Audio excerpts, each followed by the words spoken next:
بسم اللہ الرحمن الرحیم۔ شب برات کی 2 نفل نماز کا طریقہ شب برات سے پہلے ہی آپ کو بتا رہا ہوں۔ اللہ تعالیٰ کو یہ نماز بہت پسند ہے۔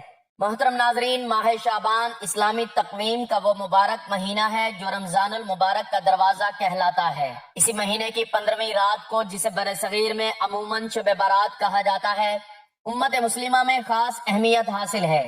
عربی مصادر میں اس رات کو لیلۃ النصف من شعبان کہا جاتا ہے۔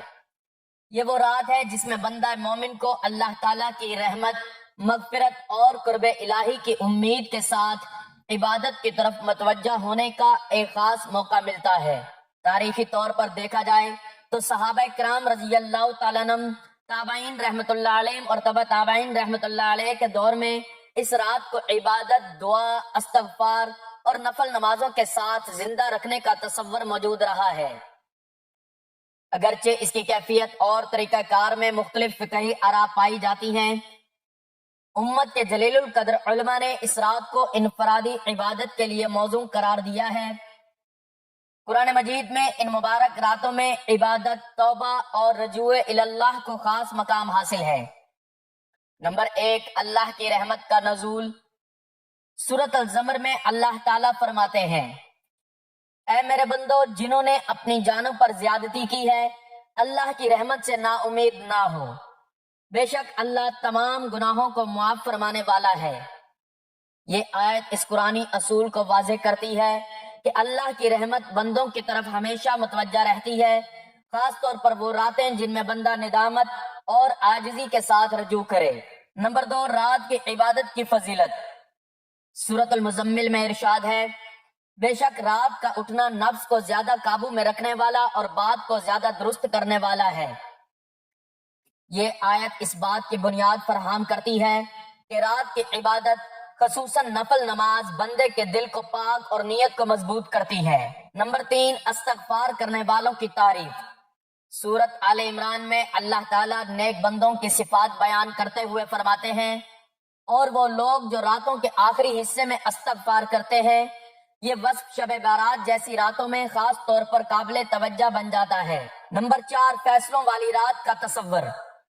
سورۃ الدخان میں ارشاد ہے: بے شک ہم نے اسے ایک بابرکت رات میں نازل کیا، اس رات میں ہر حکمت والا کام طے کیا جاتا ہے۔ اگرچہ جمہور مفسرین کے نزدیک یہ آیات شب قدر کے بارے میں ہیں، تاہم علماء لکھتے ہیں کہ اللہ کی طرف سے فیصلے، رحمت اور برکت کا تصور دیگر بابرکت راتوں میں بھی شامل حال رہتا ہے۔ نمبر 5، اللہ کا قرب حاصل کرنے کا راستہ۔ سورۃ السجدہ میں فرمایا: ان کے پہلو بستروں سے جدا رہتے ہیں، وہ اپنے رب کو خوف اور امید کے ساتھ پکارتے ہیں۔ یہ آیت نفل نماز، خصوصاً رات کی نماز کی روح کو بیان کرتی ہے۔ شب برات کے حوالے سے متعدد احادیث مروی ہیں جنہیں محدثین نے ضعیف، حسن اور بعض کو قابل عمل قرار دیا ہے۔ اہل علم کا اصول یہ رہا ہے کہ فضائل اعمال میں ضعیف حدیث پر بھی شرائط کے ساتھ عمل کی اجازت دی گئی ہے۔ حضرت معاذ بن جبل رضی اللہ تعالیٰ عنہ سے روایت منقول ہے کہ رسول اللہ صلی اللہ علیہ وآلہ وسلم نے فرمایا: اللہ تعالیٰ شعبان کی 15ویں رات اپنی مخلوق کی طرف متوجہ ہوتا ہے اور مشرک اور کینہ رکھنے والے کے سوا سب کو معاف فرما دیتا ہے۔ حضرت عائشہ رضی اللہ تعالی عنہا سے مروی ہے کہ نبی کریم صلی اللہ علیہ وآلہ وسلم نے اس رات طویل قیام فرمایا اور امت کے لیے مغفرت کی دعا کی۔ کچھ روایات میں آیا ہے کہ نبی صلی اللہ علیہ وآلہ وسلم نے اس رات میں نماز اور دعا کو پسند فرمایا، اگرچہ کوئی خاص رکعات مقرر نہیں کی۔ تابعین کے دور میں جیسے حضرت خالد بن معدان رحمت اللہ علیہ اور مکحول رحمت اللہ علیہ اس رات کو عبادت میں گزارتے تھے، جس کا ذکر تاریخی کتب میں ملتا ہے۔ حضرت خالد بن معدان رحمت اللہ علیہ تابعین کرام میں ایک نہایت جلیل القدر بزرگ، محدث، فقیہ اور صاحب تقوی شخصیت تھے۔ آپ کا شمار ان عظیم ہستیوں میں ہوتا ہے جنہوں نے صحابہ کرام رضی اللہ تعالیٰ عنہم سے علم حاصل کیا اور اپنی پوری زندگی عبادت، علم اور آخرت کی فکر میں گزار دی۔ تاریخ اسلام میں آپ کی زندگی سادگی، خشیت الہی اور مسلسل مجاہدے کی روشن مثال ہے۔ حضرت خالد بن معدان رحمت اللہ علیہ کا تعلق شام، حمص کے علاقے سے تھا آپ نے کئی جلیل القدر صحابہ کرام رضی اللہ تعالیٰ عنہ مثلاً حضرت معاذ بن جبل رضی اللہ تعالیٰ عنہ، حضرت ابو درداء رضی اللہ تعالیٰ عنہ، حضرت صوبان رضی اللہ تعالیٰ عنہ اور دیگر اکابر سے حدیث و فقہ حاصل کی۔ ائمہ حدیث نے آپ کو سکا، عابد اور کثیر العبادت قرار دیا ہے۔ آپ نہ صرف علم کے حامل تھے بلکہ اس علم پر عمل کرنے والے بھی تھے، اور یہی وجہ ہے کہ آپ کا شمار ان تابعین میں ہوتا ہے جن کی زندگی خود ایک عملی درس تھی۔ حضرت خالد بن معدان رحمۃ اللہ علیہ کی زندگی کا سب سے نمایاں پہلو کثرت عبادت تھا۔ روایات میں آتا ہے کہ آپ اکثر نفلی روزے رکھا کرتے تھے، نماز تہجد کے خاص اہتمام کے ساتھ قیام اللیل فرماتے، قرآن مجید کی تلاوت آپ کی روزمرہ زندگی کا لازمی حصہ تھی، روتے ہوئے دعا کرنا اور اللہ کے حضور گڑ گڑانا آپ کی پہچان تھی۔ کہا جاتا ہے کہ آپ فرماتے تھے، دنیا میں راحت کم اور آخرت میں راحت زیادہ ہے، عقل مند وہی ہے جو زیادہ والی راحت کو اختیار کرے۔ تابعین کے دور میں شب بارات کو نیکی، توبہ اور عبادت کی رات کے طور پر جانا جاتا تھا۔ خصوصاً اہل شام میں اس رات کے اہتمام کا ذکر ملتا ہے۔ حضرت خالد بن معدان رحمۃ اللہ علیہ کا شمار بھی انہی بزرگوں میں ہوتا ہے جو اس رات کو غفلت میں نہیں گزارتے تھے۔ تاریخی آثار میں یہ مضمون ملتا ہے کہ آپ نصف شعبان کی رات میں خصوصی عبادت کرتے، نوافل، دعا، استغفار اور ذکر الہی میں مشغول رہتے، امت مسلمہ کی مغفرت اور اصلاح کے لیے دعائیں فرماتے، اس رات کو محاسبہ نفس اور توبہ کا ذریعہ بناتے۔ اہم بات یہ ہے کہ حضرت خالد بن معدان رحمۃ اللہ علیہ اور دیگر تابعین کا طریقہ سادہ اور سنت کے دائرے میں تھا، نہ دکھاوا، نہ بدعت، بلکہ اخلاص، خاموشی اور اللہ سے تعلق۔ حضرت خالد بن معدان رحمۃ اللہ علیہ دنیا کی زیب و زینت سے بے نیاز تھے۔ سادہ لباس، سادہ خوراک، منصب و شہرت سے دوری، آپ کا دل ہمیشہ آخرت کی فکر میں ڈوبا رہتا تھا۔ آپ اکثر موت کو یاد کرتے اور فرمایا کرتے تھے کہ مومن کی اصل خوشی اس دن ہے جس دن وہ اللہ سے ملاقات کرے گا۔ ائمہ فقہ نے واضح کیا کہ اس رات انفرادی نفل نماز، تلاوت اور دعا افضل ہے، نہ کہ باقاعدہ اجتماع۔ محترم ناظرین، شعبان کی 15ویں شب شب بارات کہلاتی ہے، یعنی وہ رات جس میں مخلوق کو گناہوں سے بری کر دیا جاتا ہے۔ تقریباً 10 صحابہ کرام سے اس رات کے متعلق احادیث منقول ہے۔ حضرت عائشہ فرماتی ہے کہ شعبان کی 15ویں شب کو میں نے نبی کریم صلی اللہ علیہ وآلہ وسلم کو اپنی آرام گاہ پر موجود نہ پایا تو تلاش میں نکلی، دیکھا کہ آپ جنت البقیع کے قبرستان میں ہیں۔ پھر مجھ سے فرمایا کہ آج شعبان کی 15ویں رات ہے، اس رات میں اللہ تعالیٰ آسمان دنیا پر نزول فرماتا ہے اور قبیلہ بنی کلب کی بکریوں کے بالوں کی تعداد سے بھی زیادہ گنہگاروں کی بخشش فرماتا ہے۔ دوسری حدیث میں ہے، اس سال پیدا ہونے والے ہر بچے کا نام لکھ دیا جاتا ہے، اس رات میں اس سال مرنے والے ہر آدمی کا نام لکھ لیا جاتا ہے، اس رات میں تمہارے اعمال اٹھائے جاتے ہیں اور تمہارا رزق اتارا جاتا ہے۔ اسی طرح ایک روایات میں ہے کہ اس رات میں تمام مخلوق کی مغفرت کر دی جاتی ہے سوائے 7 لوگوں کے: مشرک، والدین کا نافرمان، کینہ رکھنے والا، شرابی، قاتل، شلوار کو ٹخنوں سے نیچے لٹکانے والا اور چغل خور۔ ان 7 افراد کی اس عظیم رات میں بھی مغفرت نہیں ہوتی جب تک کہ یہ اپنے رب سے توبہ نہ کر لے۔ حضرت علی رضی اللہ تعالیٰ عنہ سے ایک روایت میں منقول ہے کہ اس رات میں عبادت کیا کرو اور دن میں روزہ رکھا کرو۔ اس رات سورج غروب ہوتے ہی اللہ تعالیٰ اپنے بندوں کی طرف متوجہ ہوتے ہیں اور اعلان ہوتا ہے، کون ہے جو گناہوں کی بخشش کروائے، کون ہے جو رزق میں وسعت طلب کرے، کون مصیبت زدہ ہے، مصیبت سے چھٹکارا حاصل کرنا چاہتا ہو۔ ان احادیث کریمہ اور صحابہ کرام اور بزرگان دین کے عمل سے ثابت ہوتا ہے کہ اس رات میں 3 کام کرنے ہیں: قبرستان جا کر مردوں کے لیے ایصال ثواب اور مغفرت کی دعا کی جائے، لیکن یاد رہے کہ نبی کریم صلی اللہ علیہ وآلہ وسلم سے ساری حیات مبارکہ میں صرف ایک مرتبہ شب بارات میں جنت البقیع جانا ثابت ہے۔ اس لیے اگر کوئی شخص زندگی میں ایک مرتبہ بھی اتباع سنت کی نیت سے چلا جائے تو اجر و ثواب کا باعث ہے، لیکن پھول پتیاں، چادر چڑھاوے اور چراغاں کا اہتمام کرنا اور ہر سال جانے کو لازم سمجھنا، اس کو شب بارات کے ارکان میں داخل کرنا، یہ ٹھیک نہیں ہے۔ جو چیز نبی کریم صلی اللہ علیہ وآلہ وسلم سے جس درجے میں ثابت ہے اس کو اس درجے میں رکھنا چاہیے۔ اس رات میں نوافل تلاوت ذکر و اذکار کا اہتمام کرنا، اس بارے میں یہ واضح رہے کہ نفل ایک ایسی عبادت ہے جس میں تنہائی مطلوب ہے، یہ خلوت کی عبادت ہے، اس کے ذریعے انسان اللہ کا قرب حاصل کرتا ہے، لہٰذا نوافل تنہائی میں اپنے گھر میں ادا کر کے اس موقع کو غنیمت جانیے۔ نوافل کی جماعت اور مخصوص طریقہ اپنانا درست نہیں ہے، یہ فضیلت والی راتیں شور و شغب اور میلے اجتماع منعقد کرنے کی راتیں نہیں ہیں، بلکہ گوشہ تنہائی میں بیٹھ کر اللہ سے تعلقات استوار کر کے قیمتی لمحات ہیں، ان کو ضائع ہونے سے بچائیے۔ دن میں روزہ رکھنا بھی مستحب ہے، ایک تو اس بارے میں حضرت علی رضی اللہ تعالیٰ عنہ کی روایت ہے، اور دوسرا یہ کہ نبی کریم صلی اللہ علیہ وآلہ وسلم ہر ماہ ایام بیض کے روزوں کا اہتمام فرماتے تھے، لہٰذا اس نیت سے روزہ رکھا جائے تو اجر و ثواب ہوگا۔ باقی اس رات میں پٹاخے بجانا، آتش بازی کرنا اور حلوے کی رسم کا اہتمام کرنا، یہ سب خرافات اور اسراف میں شامل ہیں۔ شیطان ان فضولیات میں انسان کو مشغول کر کے اللہ کی مغفرت اور عبادت سے محروم کر دینا چاہتا ہے، اور یہی شیطان کا اصل مقصد ہے۔ محترم ناظرین، ماہ شعبان جا رہا ہے، وہ مہینہ جس میں صرف 2 نوافل انسان کے برسوں کی بدنصیبی کو خوش نصیبی میں بدل دیتے ہیں۔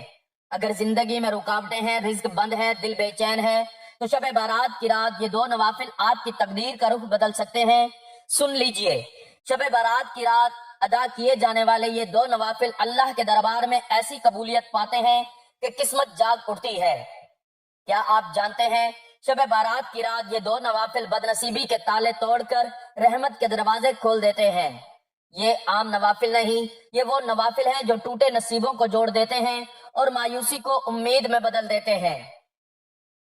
شب بارات کی رات میں اگر یہ 2 نوافل پڑھ لیے جائیں تو اللہ ناممکن کو ممکن بنا دیتا ہے۔ قسمت کی لکیر بدلنی ہو، پریشانیاں ختم کرنی ہو تو یہ 2 نوافل مت چھوڑیں۔ آج شعبان کا بابرکت مہینہ ہے اور آج ہم آپ کو بتائیں گے وہ 2 رکعت نوافل جو بدنصیبی کو خوش نصیبی میں بدل دیتے ہیں۔ شعبان اسلامی سال کا ایک نہایت بابرکت اور عظمت والا مہینہ ہے جسے اللہ تبارک و تعالی نے خاص فضیلت عطا فرمائی ہے۔ اس مہینے میں عبادت کا اجر عام دنوں کی نسبت کئی گنا بڑھا دیا جاتا ہے۔ بزرگان دین فرماتے ہیں کہ شعبان میں دل کو گناہوں سے پاک کر کے اللہ کی طرف سچی توبہ کی توجہ کے ساتھ رجوع کیا جائے تو رحمت الہی کے دروازے کھل جاتے ہیں۔ ایسے مبارک لمحات میں پڑھے جانے والے نوافل بندے کو اللہ کے قریب کر دیتے ہیں۔ شب بارات میں صرف 2 رکعت نوافل ادا کرنا ایک نہایت مؤثر عبادت سمجھی جاتی ہے۔ یہ نوافل خالص نیت اور مکمل خشوع و خضوع کے ساتھ ادا کیے جائیں۔ ہر رکعت میں اللہ کی بڑائی، عاجزی اور اپنی حاجت کا احساس دل میں رکھا جائے۔ نماز کے بعد ہاتھ اٹھا کر اللہ تبارک و تعالی سے اپنی 3 بڑی سے بڑی حاجات مانگی جائیں، کیونکہ یہ وہ مہینہ ہے جس میں دعا کو خاص قبولیت عطا کی جاتی ہے۔ جب بندہ شعبان میں سچے دل، مکمل یقین اور مضبوط ایمان کے ساتھ یہ 2 رکعت نوافل ادا کرتا ہے تو اللہ تبارک و تعالی اس کی دعاؤں کو رد نہیں فرماتا۔ ممکن ہے کہ حاجت فوراً پوری ہو جائے یا کسی بہتر شکل میں عطا کر دی جائے، کیونکہ اللہ اپنے بندے کے حق میں سب سے بہتر فیصلہ کرتا ہے۔ شرط صرف یہ ہے کہ نیت خالص ہو، دل میں یقین ہو اور زبان پر عاجزی کے ساتھ دعا ہو۔ شعبان کے اس عظیم الشان مہینہ میں بس یہ 2 رکعت نوافل پڑھ لیجئے اور اپنی 3 بڑی سے بڑی حاجات اللہ تبارک و تعالی سے فوراً پوری کروا لیجئے۔ الحمدللہ ثم الحمدللہ کہ اللہ سبحانہ و تعالی نے ایک بار پھر سے ہم گنہگاروں پر اپنا فضل و کرم فرمایا اور ہمیں ماہ شعبان کے بابرکت لمحات عطا فرمائے۔ ہم سب ماہ شعبان کی برکتوں سے خوب اچھی طرح واقف ہیں کہ اللہ کے ہاں اس محترم مہینے کی کیا برکات ہیں۔ ناظرین اکرام، ماہ شعبان کا مہینہ اتنی برکت و فضیلت والا ہے کہ اس مہینے میں کیا جانے والا ہر نیک عمل اپنی تاثیر ضرور دکھاتا ہے، اور کیوں نہ ہو۔ حدیث پاک سے ثابت ہے کہ یہ مہینہ یعنی ماہ شعبان حضور پاک صلی اللہ علیہ وآلہ وسلم کا مہینہ ہے۔ اس بابرکت مہینے میں اللہ تبارک و تعالی اپنے پریشان بندوں کی دعاؤں کو ضرور قبول کرتا ہے، بس یہ کہ نیک نیت اور اخلاص کے ساتھ ہر عمل کو کیا جائے۔ شعبان المعظم کی 15ویں رات یعنی شب بارات جہنم کے عذاب سے چھٹکارا پانے کی رات ہے کہ اس رات میں اللہ پاک اپنی خاص رحمتیں اور برکتیں نازل فرماتا ہے، مغفرت طلب کرنے والوں کی بخشش فرماتا ہے، روزی مانگنے والوں کو رزق دیتا ہے اور مصیبت زدوں کی مصیبتیں دور فرماتا ہے۔ چنانچہ حضرت سیدنا علی المرتضی رضی اللہ تعالیٰ عنہ سے روایت ہے، فرماتے ہیں اللہ پاک کے آخری نبی محمد عربی صلی اللہ علیہ وآلہ وسلم نے ارشاد فرمایا، جب شعبان المعظم کی 15ویں رات یعنی شب بارات آئے تو اس میں قیام یعنی عبادت کرو، دن میں روزہ رکھو۔ بے شک اللہ پاک اس رات سورج غروب ہوتے ہی آسمان دنیا کی طرف نزول رحمت فرماتا ہے اور ارشاد فرماتا ہے کہ ہے کوئی بخشش مانگنے والا کہ میں اسے بخش دوں، ہے کوئی روزی مانگنے والا کہ میں اسے روزی دوں، ہے کوئی مصیبت میں مبتلا کہ میں اسے عافیت دوں، ہے کوئی ایسا یہاں تک کہ فجر کا وقت شروع ہو جاتا ہے۔ شب بارات بھلائیوں والی رات ہے کہ اس رات میں اللہ پاک بھلائی کے دروازے کھول دیتا ہے۔ اس رات میں دعائیں قبول ہوتی ہیں، مرنے والوں کے نام، لوگوں کا رزق اور اس سال حج کرنے والوں کے نام لکھے جاتے ہیں۔ اس رات میں نام اعمال تبدیل ہوتے ہیں، نہ جانے کس کے بارے میں کیا لکھ دیا جائے۔ لہذا اس نازک رات کو ہمیں گناہوں اور غفلت میں گزارنے کے بجائے توبہ و استغفار کرتے ہوئے عبادت میں گزارنا چاہیے کہ اس رات کو جاگ کر عبادت کرنے والوں کا دل زندہ رہے گا، جیسا کہ نبی کریم صلی اللہ علیہ وآلہ وسلم نے ارشاد فرمایا، جس نے عیدین یعنی عید الفطر اور عید الاضحیٰ کی چاند رات اور شعبان المعظم کی 15ویں رات یعنی شب بارات عبادت میں جا کر گزاری، اس دن اس کا دل نہیں مرے گا جس دن لوگوں کے دل مر جائیں گے۔ ماہ شعبان کے وسط میں ایک رات ہے جسے شب بارات کہا جاتا ہے۔ بارات کے معنی چھٹکارے کے ہیں۔ شیخ عبد القادر جیلانی رحمۃ اللہ علیہ اپنے کتاب غنیت الطالبین میں فرماتے ہیں، اس رات کو شب بارات اس لیے کہتے ہیں کہ اس میں 2 قسم کی بارات ہوتی ہے، ایک بارات اللہ تعالیٰ کی طرف سے بدبختوں کو ہوتی ہے اور دوسری بارات اللہ کے محبوب بندوں کو ذلت و خواری سے ہوتی ہے۔ شیخ یہ بھی فرماتے ہیں کہ جس طرح زمین پر مسلمانوں کی 2 عیدیں ہیں، اسی طرح آسمانوں پر فرشتوں کی بھی 2 عیدیں ہیں۔ مسلمانوں کی 2 عیدیں عید الفطر اور عید الاضحیٰ ہیں اور فرشتوں کی عیدیں شب بارات اور شب قدر ہیں۔ چونکہ انسان سوتے ہیں اس لیے ان کی عیدیں دن میں رکھی گئی ہیں اور فرشتے نہیں سوتے اس لیے ان کی عیدیں رات میں رکھی گئی ہیں۔ حضرت ابو ہریرہ رضی اللہ تعالیٰ عنہ فرماتے ہیں کہ حضور صلی اللہ علیہ وآلہ وسلم نے فرمایا، شعبان کی درمیانی رات جبرائیل میرے پاس تشریف لائے اور کہا، اے محمد صلی اللہ علیہ وآلہ وسلم، اپنا سر آسمان کی طرف اٹھائیے کیونکہ یہ برکت والی رات ہے۔ میں نے پوچھا اس میں کیسی برکت ہے؟ جبرائیل نے فرمایا، اس رات میں اللہ تعالیٰ رحمت کے 300 دروازے کھول دیتا ہے اور سوائے مشرک، ساحر، کاہن، شراب کا عادی، سود خور اور زانی کے علاوہ سب لوگوں کو معاف کر دیتا ہے۔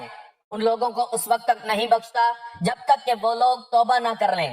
بعض روایات میں رشتہ توڑنے والا، ٹخنوں سے نیچے پاجامہ لٹکانے والا، والدین کی نافرمانی کرنے والا اور عراف یعنی طبلہ بجانے والا بھی آیا ہے، یعنی اس رات ان کی بھی مغفرت نہیں ہوگی۔ اس رات میں اللہ تعالیٰ سال بھر کے کاموں کی تدبیر کرتا ہے۔ مرنے والے لوگ زندہ لوگوں سے الگ کر دیے جاتے ہیں، یہاں تک کہ جو لوگ حج بیت اللہ کرنے والے ہوتے ہیں ان کے نام بھی الگ کر دیے جاتے ہیں۔ عطار بن یسار سے روایت ہے کہ شعبان کی درمیانی رات میں لوگوں کے سال بھر کے اعمال پیش کیے جاتے ہیں اور ایک شخص سفر کے لیے نکلتا ہے یا ایک شخص نکاح کرتا ہے، حالانکہ ان کا نام مردوں کی فہرست میں لکھا ہوتا ہے۔ دینی حلقوں اور مساجد میں اکثر و بیشتر اس رات کے اندر دعا و استغفار اور عبادات کا اہتمام کیا جاتا ہے۔ دراصل شب بیداری کی راتوں میں جو عبادات کی جاتی ہیں وہ نفل ہوتی ہیں اور عند الحنفیہ نفل عبادات گھر میں ادا کرنا زیادہ افضل ہے۔ اپنی طاقت اور استطاعت کے مطابق نوافل، تلاوت اور صلاۃ تسبیح وغیرہ کوئی بھی عبادت کی جا سکتی ہے۔ جہاں تک روزوں کی بات ہے تو ماہ شعبان میں زیادہ سے زیادہ روزے رکھنا چاہیے۔ یہ نہ ہو سکے تو ایام بیض کے روزے رکھے جائیں، یہ بھی نہ ہو سکے تو کم از کم 15ویں کا روزہ رکھ لیں، انشاءاللہ موجب اجر و ثواب ہوگا۔ رسول اللہ صلی اللہ علیہ وآلہ وسلم کے فرامین اور متعدد احادیث میں ماہ شعبان اور اس کی 15ویں شب بارات کے انگنت فضائل بیان کیے گئے ہیں۔ یہ مبارک رات گناہوں پر ندامت، توبہ و مناجات اور دعاؤں کی قبولیت کے بابرکت لمحات پر مشتمل ہے۔ اس شب رحمتوں کے دروازے کھول دیے جاتے ہیں، برکتوں کا نزول ہوتا ہے، خطاؤں کو معاف کیا جاتا ہے۔ روایت کے مطابق اس ماہ کے شروع ہوتے ہی آپ صلی اللہ علیہ وآلہ وسلم کی عبادات میں غیر معمولی اضافہ ہو جاتا۔ اس کا اندازہ ام المؤمنین حضرت عائشہ رضی اللہ تعالیٰ عنہ کے اس ارشاد سے بخوبی لگایا جا سکتا ہے۔ آپ فرماتی ہیں، میں نے آپ صلی اللہ علیہ وآلہ وسلم کو شعبان کے علاوہ